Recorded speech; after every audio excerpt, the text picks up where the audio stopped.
Hello, welcome to our YouTube channel. This is Dami and Ify again, bringing you the real talk. And this week we're dealing with quite a sensitive topic, really. Yeah. How to deal with the in-laws or the outlaws Yeah. in your marriage. Yeah. And we're talking mother, father, sister, brother, really Uncles, anyone. aunties. Uncles, aunties. Oh, yeah. True. Anyone really outside your union that can be called family, Yeah. that might want to play kind of intrusive role in your family. Just kind of sharing some tips on how to deal with that. Yeah. We joke that there are three classes of in-laws. You've got the parents in-laws, Yeah. the parent in-laws, Yeah. and you've got just the outlaws. I'll start with the outlaws. The outlaws are just the problematic ones. Straightforward. They're just the problematic Yeah. ones. And often, really, from stories that we've heard and friends have shared with us, when you really evaluate it, almost always the parent outlaws that bring problems to your marriage and try to cause confusion in your marriage are truly the ones that have bad marriages themselves. Yes. If we're just gonna say it as it is, Yeah. saying it with love nonetheless, but really, if you evaluate it, if a parent or sister-in-law have a godly perspective of marriage and a godly experience of marriage, Yeah. would they be coming to disrupt your marriage? No. No, definitely. They not. wouldn't. No. So that's the parent outlaws or the sister outlaws or the brother outlaws. Yeah. Then you've got the parent in-law. And those are really the ones that they just kind of maintain their space. Yeah. They don't bring you any trouble, Yeah. but they probably don't invest much either. Yeah. They can't be bothered. They're just indifferent. Oh, yeah. And that could be a good thing if you just want to maintain your space and you want them to maintain their space. But then you've got the parent in-laws. And those are the ones that prayerfully and lovingly invest in your marriage, not in an intrusive way, Yeah. but in a way where they respect the boundaries, Yeah. but they lend a hand and they contribute Yeah. where they can contribute. Yeah. And today, really, we're dealing with the parent outlaws. Mm-hmm. How can you manage the parent outlaws? Because really, we do, regardless of what kind of problems they bring us, we still have to honor them. Yeah. Because the Bible is clear. We do have to honor our fathers and mothers so that our days may be long. Yeah. So it is important that we kind of put it out there that whatever problems or divisiveness they try to bring, you still handle those issues and you handle them with honor. Yeah. What do you think, Dave? Yes, I do agree with you, as we need to honor our parents. However, we don't need to obey them. That's true. Is it true? We don't need to obey them. They have their own ways in which marriage should be done, how it should be done, how you need to raise your children. But it's not their marriage. We don't have to obey them. Yeah, you know, so and most of the time when you hear stories, it's always the son and mother, the dynamic The kind of between son and mother dynamic. Yeah, it's quite unique. It's common. Yes, and yes, quite common. So it's if you have to put boundaries in place. Absolutely. So yeah, so Absolutely. it's telling them in a more loving, honoring way, and telling them no, there are boundaries. You know, your spouse is your priority right now. So they're going to one way or the other try and manipulate, in any way. There are so many scenarios they can do it.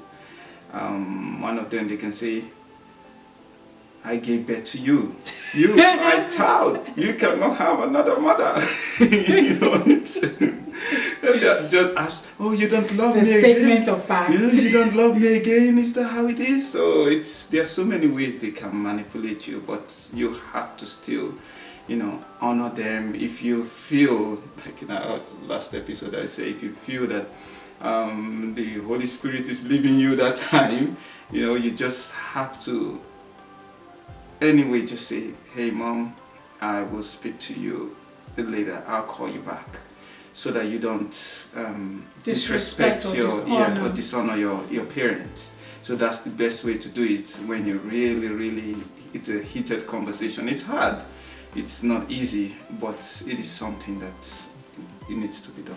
Yeah, I mean, I love how you put it, that although you do have to honor them, you don't have to obey them. Yeah. Because really, in a godly marriage, the only person you should be obeying in that marriage should be Christ. Yeah. Isn't it? The only person you should be obeying, the only person who has authority over your marriage is God. Yeah.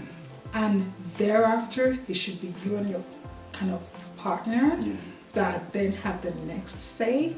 No one else, mother, father, sisters, no one else should be able to contribute in terms of in a place of authority over your marriage. So yeah, you're right. You do not have to obey your mom and dad once you're married. And that brings us to this. In order for you to kind of be able to say, no, my spouse and I, or Dami and I, are going to take that decision. But thank you for your suggestion, but no thank you. In order for you to be able to say no thank you respectfully to your parents, regardless of how close you think you are to them, there has to be this principle of leaving, separating yourself from them as well. Now, I just look at my 5-year-old, who is so close to me. I mean, he's a typical example of a mommy's boy. He's always been a mommy's boy. But what even I have learned, even as he's so young now, is to gradually push him towards you. It's to gradually kind of point him towards daddy, so that he can get this healthy boundaries and healthy relationship, such that when he begins to grow, daddy is going to point him towards God. So that as I move him towards daddy living a godly example, I'm pointing him towards God. When he gets to the point where he's married, he has enough independence for him to not always run back to daddy or run back to mommy, but his identity is solid in Christ, that he can always run to God. Such that you are now married, you separate yourself from your mom and your dad. There's this leaving and cleaving that has to happen in order for you to be able to say no thank you to that unsolicited advice. Because really, if you're married and you're still running to your mom and dad over every decision or over every disagreement that you have with your spouse, then you're not leaving and cleaving, right? No. Because still you can go the other way, daddy-daughter relationship too. Totally. Totally. I mean, it's vice versa. You can also go vice versa. And it's this kind of training our kids to have healthy relationships, and such that when they grow up, they have healthy boundaries and healthy relationship. And now addressing the couple that's now married, it's recognizing that, albeit you're honoring them and you want to say, oh, they don't now have authority over your marriage anymore, you yourself then have to be disciplined. You have to have that discipline of leaving and cleaving to your spouse, so that when the joy comes, your spouse is the first person you share that joyous news with, not your mom or your dad. When the sad or situation happens, your spouse is your go-to. So there is that leaving and cleaving to your spouse. And with all of that, along the way, as you're growing your marriage, you're setting boundaries. Circumstances will arise where you're setting boundaries, and you're continually probably going to set boundaries. But that brings me to when you have to set boundaries, and sometimes boundaries will be crossed. Oh yes. Right. So how do you handle boundaries that are crossed? It's the spouse, for example.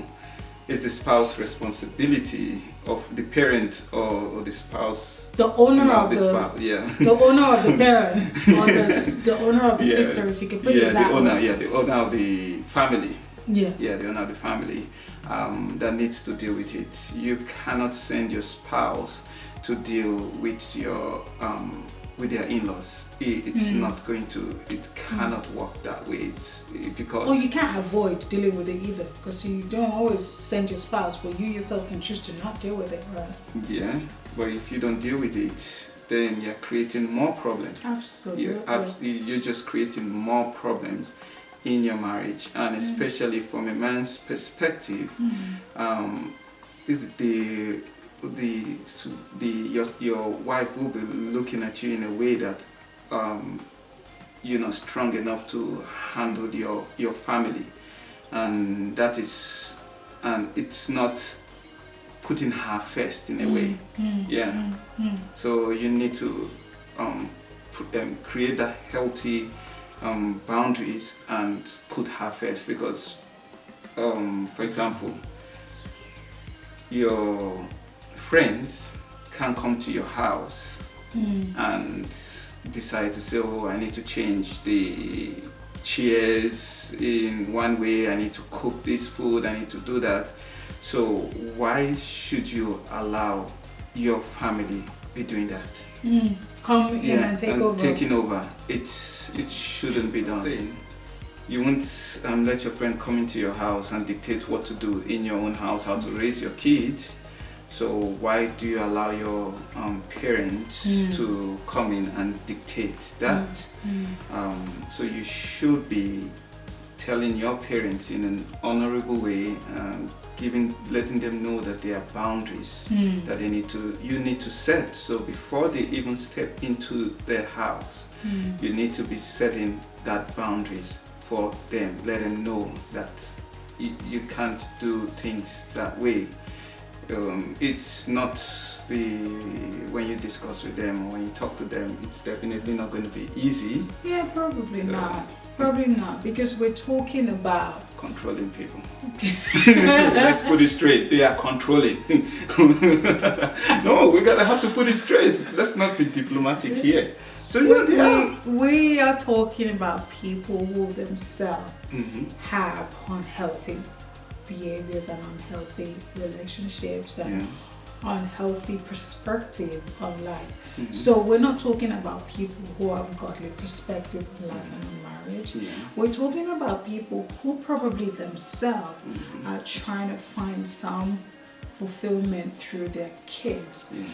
We're talking about parents who still have, or sisters or brothers who have some unhealthy attachments to their sisters or their brothers or their sons and their daughters.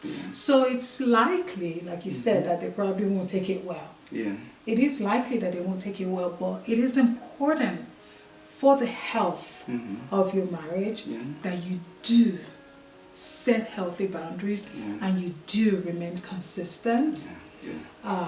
Once you've set that healthy boundaries, you can say they can do it today and they cannot do it tomorrow, and they can do it the next day, but they can't.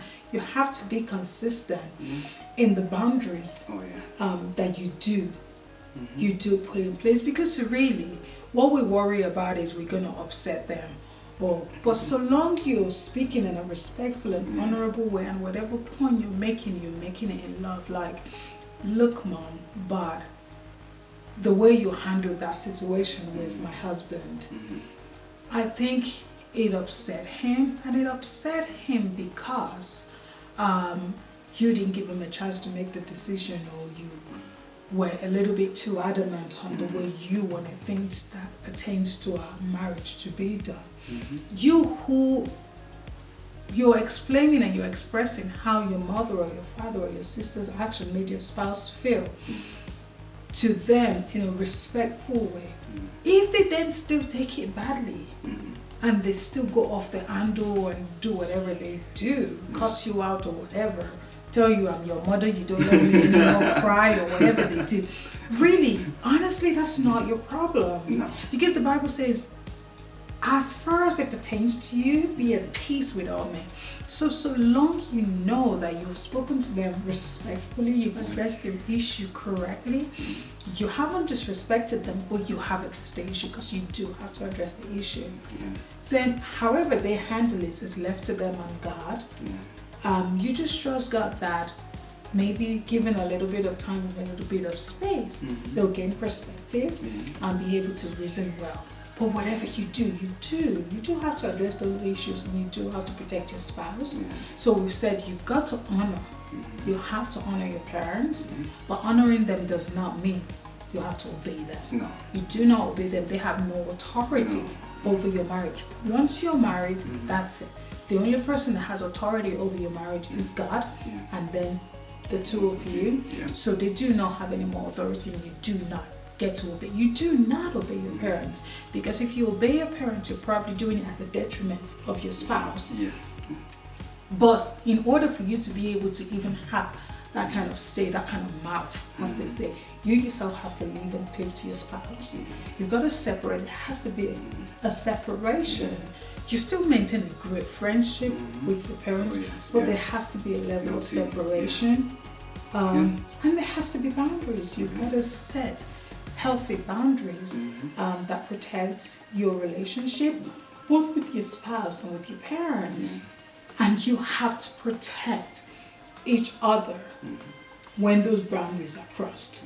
Right? So you said, if it's your parent, for example, you, my husband, your parents done something that has upset me, then you've got to deal with your parents. If it's your brothers, you have to deal with your brothers. If it's your sisters, you have to deal with them. And vice versa. If my family upset you in any way, then that's on me. Yes. Yeah.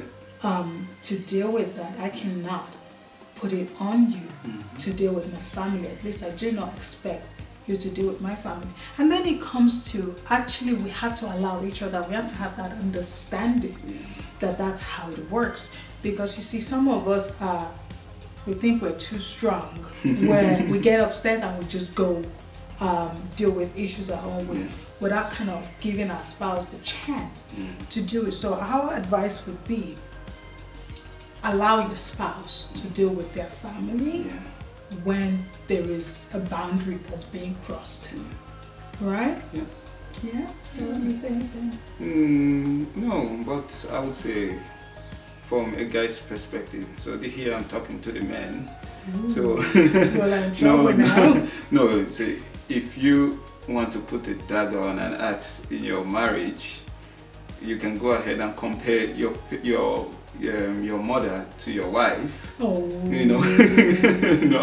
no, but that's the truth.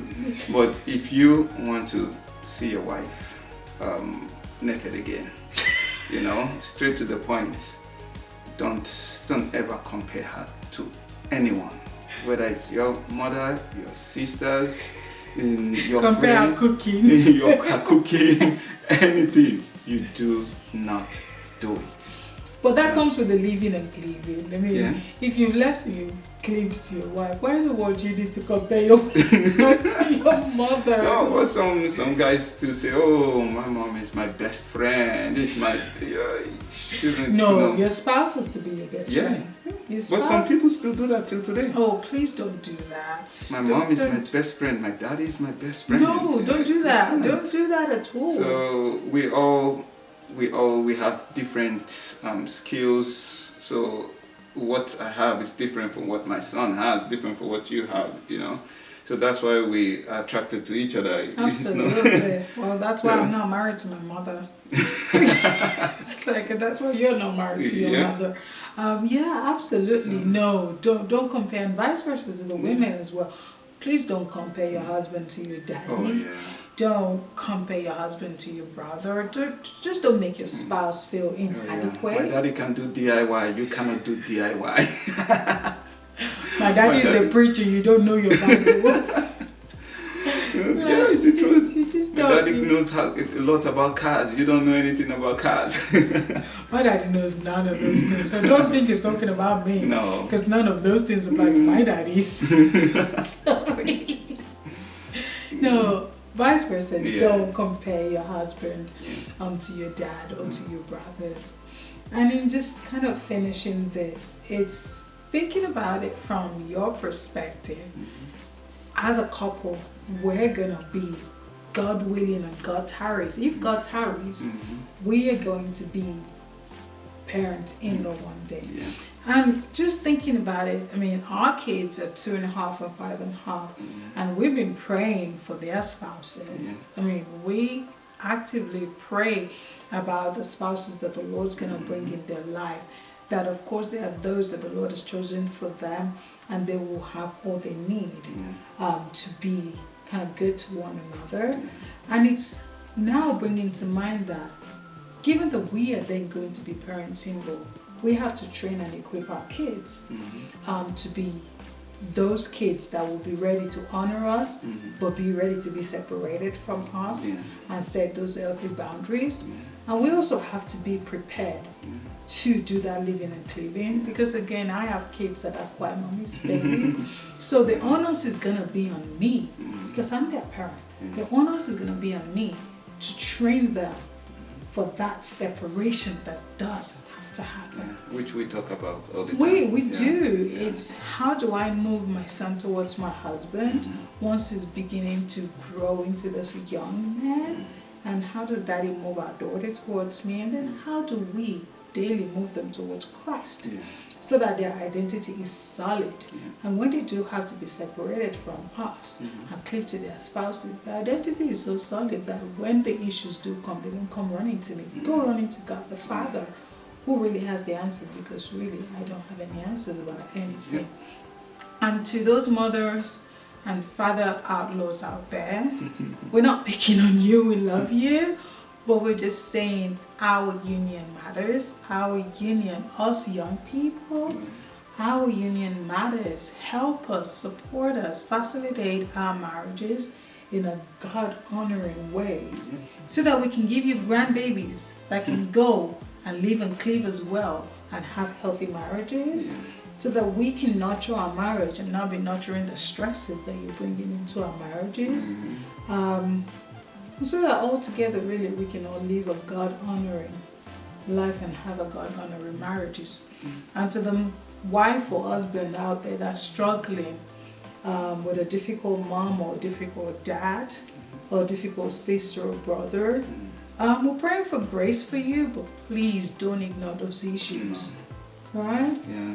So even if you're thinking that, they are where they are, you see them once or twice in a year, they still have your number. WhatsApp. They're gonna get you. So you can't ignore them. So you have to speak to them in an honorable way. All right. So deal with the issues. Don't leave the issues undealt with, because really they do tend to fester and just become a thorn in your marriage. And we're just trusting God that together we can all lead a God-honoring marriage and raise our children up to do the same. If you like our content, please click like, subscribe, and please share with your friends. Remain blessed.